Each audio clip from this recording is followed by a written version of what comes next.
Buenas noches, Feliciano. Después de 5 capítulos en lo que nos has estado contando las trepidantes aventuras de Julio Alejandro, por fin lo dejamos, que no sirva de precedente porque los otros eran tremendos, esta vez tranquilamente asentado en México, triunfando en el mundo del cine y de la literatura. Y supongo que también echaría una mano a los actores y escritores españoles que fueran a México. Por supuesto. Julio era muy generoso. Por eso, claro, hospedaba a los actores y escritores españoles que circunstancialmente pues iban a trabajar a México.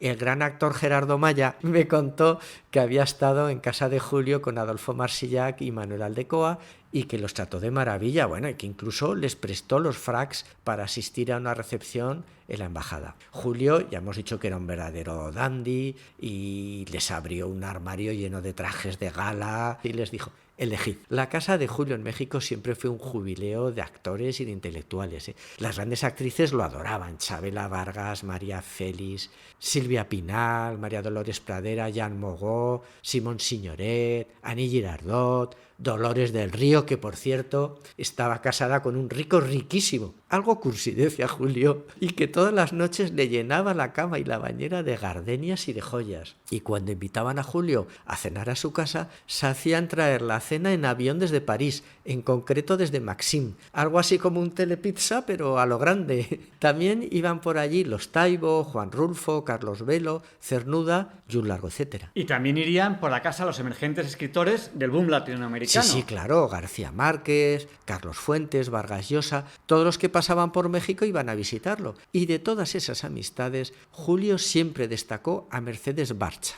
la Gaba, que le llamaban, la mujer de García Márquez. Decía de ella que era una verdadera heroína y que gracias a ella García Márquez pudo gestar 100 años de soledad. Mientras escribía la novela, aisló a su marido del mundo, lo protegió hasta la extenuación para que solo se dedicara a escribir, mientras ella se encargaba de todo, de los acreedores, de los niños, de la comida, de las relaciones públicas, en fin.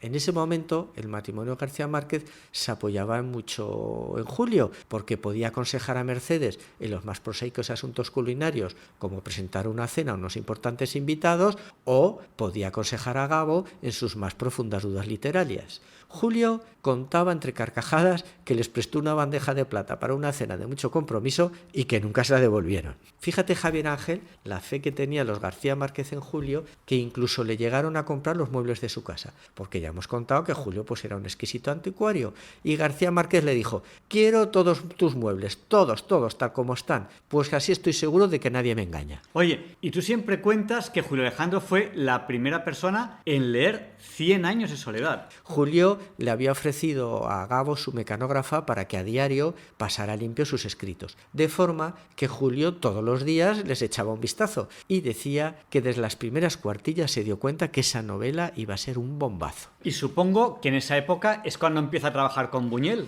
Pues mira, Buñuel en su primera entrevista sometió a Julio a un profundo tercer grado, cosa que le sentó muy mal. Pero cuando ya pensaba en levantarse y dejar plantado al de Calanda, como ya había hecho con Cantinflas, de pronto, la conversación tomó un giro inesperado y comenzaron a hablar de su infancia en Aragón y sobre todo de las viejas palabras de su tierra. Y desde ese momento surgió una amistad indeleble. ¿Y Buñuel también iba por la casa de Julio Alejandro? La sin par anticuaria Lorenza Galdeano, que fue la más íntima amiga de Julio tanto en México como después cuando volvieron a España, fue testigo de tan singular trasiego de personalidades. Decía que el más asiduo a la casa era Buñuel y que le caía muy mal, porque nunca sonreía, era muy imperativo y remataba. Durante 30 años nunca dejó de acudir a Julio a consultarle, a pedirle escritos y consejos. Y luego el nombre de Julio no aparecía en nada. Ya te he contado muchas veces que el egoísmo de Buñuel era proverbial, ¿no? De jóvenes, en la residencia de estudiantes ya hizo lo mismo con Pepín Bello. Después de exprimirle todas sus ideas surrealistas, nunca lo nombraba. Y el caso más flagrante fue su famosa película El perro andaluz, en el que no menciona para nada a Pepín Bello, después de haber usado un montón de sus ideas surrealistas. Lorenza, como buena navarrica, no entendía ese amor de Julio por Buñuel, pero es que a Buñuel como han dicho todos sus amigos, solo se le podía querer desde la admiración. Pero por encima de todo, la verdad es que el mejor cine de Buñuel está firmado por Julio Alejandro. Abismos de pasión, Nazarín, Viridiana, Tristana, Simón del Desierto y El ángel exterminador. Qué curioso y qué raro se me hace, después de todas las aventuras de los capítulos anteriores que nos has contado de Julio Alejandro, que por fin encontrara la paz y la tranquilidad en México. Bueno, pues sí, encontró la tranquilidad y sobre todo el reconocimiento. Fue un personaje muy querido y muy solicitado y salía mucho en prensa, en programas de televisión, etc. Pero el destino de Julio siempre fue el sufrimiento. Así que el terremoto que arrasó México en el año 1979 se llevó por delante su casa. Más tarde le diagnosticaron un tumor canceroso de imposible curación. Así que pensó que era el momento de volver a España para pasar sus últimos días entre los suyos. En España le dijeron que el peligroso tumor cancerígeno era en realidad un trozo de metralla que llevaba en el cuerpo desde el horrible episodio de la bomba del refugio durante la guerra de Filipinas. Y entonces, de forma más o menos accidental, llegó a España. Pero aquí no ha sido muy conocido, ¿no? No, la verdad es que aquí, claro, el gran público no lo conocía, ¿no? Solo lo conocían las élites intelectuales. Vamos a ver, Javier Ángel, cuando Julio estuvo en México, el mundo no era como ahora. O sea, viajar era carísimo, no existía internet, no se veía ni el cine ni la televisión de otros países, no llegaban los periódicos, en fin, las culturas pues no estaban tan intercomunicadas como ahora, ¿no? Y por tanto, la obra de Julio Alejandro pues había llegado a España de la mano de Buñuel, sobre todo, a cuentagotas. Para la intelectualidad española, Julio era un autor de culto y también un mito, porque claro, nadie lo conocía personalmente, ¿no? Y entonces, el genial guionista Rafael Azcona llegó a decir que él dudaba incluso de la existencia de Julio Alejandro. Bueno, y cuando vieron que Julio Alejandro, cuyo nombre aparecía en los títulos de otras películas, existía de verdad, ¿qué dijeron? Bueno, pues cuando apareció Julio en carne mortal en España y repartió su apacible jubilación entre sus casas de Madrid y de Javea, donde disfrutaba de unas magníficas vistas a su querido mar, se organizaron verdaderas peregrinaciones de artistas intelectuales para conocerlo. Y en una de estas visitas a Javea, encabezada por el periodista Manuel Vicente, Julio pues les estaba contando en la terraza frente al mar cómo le había regalado a un niño el caparazón de una tortuga y el niño le había dicho: ¿por qué has matado a la tortuga? ¿Por qué no te has muerto tú, que eres más viejo? Y en ese momento Julio se calló y esbozó como una leve sonrisa y se hizo un largo silencio.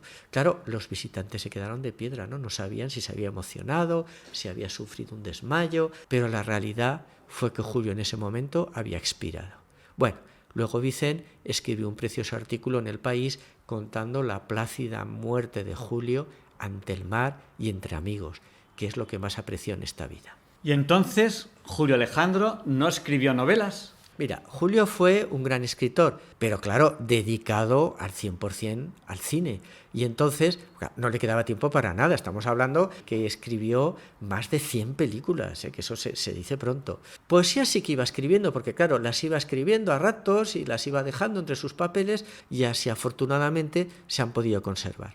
Al llegar a México, pues como, bueno, pues empezó poco a poco, ¿no? El trabajo no era tan fuerte, llegó a escribir una novela del tirón y la tituló La llama fría. Pero claro, ya no le dio tiempo porque pues, empezaron a llegarle encargos de cine y entonces, bueno, pues ni la corrigió ni la volvió a repasar y la dejó en un cajón y allí estuvo olvidada durante 30 años. Cuando volvió a España, pues la fotocopió y regaló varias copias del original mecanografiado a sus más íntimos amigos, entre los que estaba el editor Manuel Borrás. Borrás se equivocó y no tomó el original como un regalo, sino que pensó que lo que quería Julio era publicarla. Y entonces cometió un segundo error, que fue pasarle la copia a uno de sus lectores. Y para remate cometió un tercer error, que fue el enviarle el informe del técnico a Julio. El informe decía que la novela era magnífica, que estaba muy bien escrita, pero claro, que todo eso ya lo había escrito García Márquez hacía 30 años, ¿no? Pues que no merecía que se publicara. Entonces Julio descolgó el teléfono y le dijo a Borrás: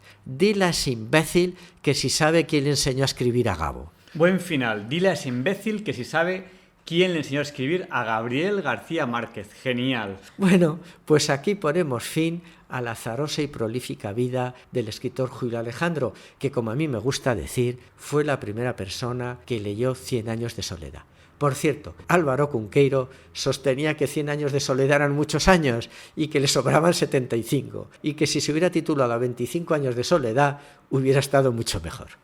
Cuídate, Javier Ángel, que tú eres necesario mientras nosotros somos contingentes.